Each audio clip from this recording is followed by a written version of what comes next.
येवला तालुक्यातील खर्डी साठे या ठिकाणी शेतकरी वाल्मिक नागरे यांच्या 25 एकर शेतातील काढणी करून ठेवलेल्या मक्याच्या गंजीला अज्ञात समाजकंटकांनी पहाटेच्या सुमारास आग लावली।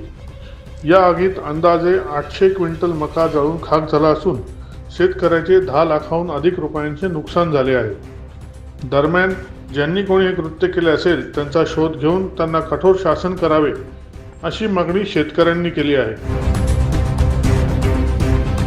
नागरे व माझे बंधू दोघं जॉईंट फॅमिलीत नगरसूल शिवारात राहत असून नगरसूल शिवारामधून खिरडीसाठी शिवारात माझी काही शेती आहे। एकूण 25 एकर शेतीची काटणी करून त्याचा मकाचा डेपो डोंगराजवळ मी लावला होता।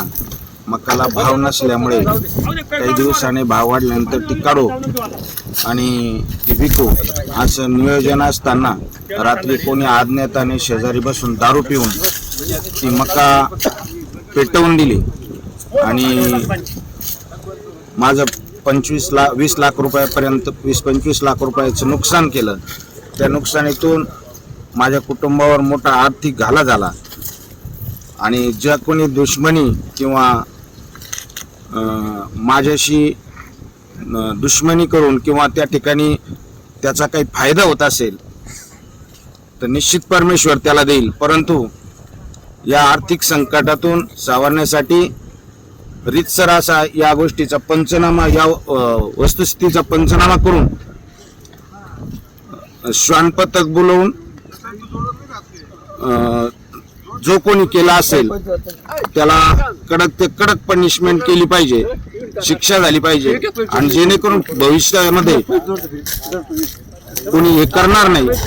हा करणारा शेतकरीच आहे आणि कुठंतरी त्याचं मन दुखावलं असावं त्यामुळे त्याने केला असेल, परंतु याच्यातून त्याचा काही फायदा नाही।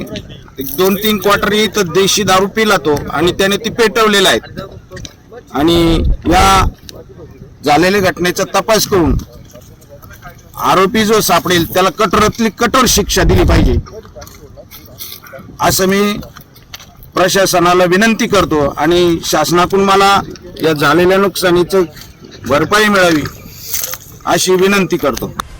दैनिक भ्रमरसाठी प्रतिनिधी दीपक सोनवणे, येवला।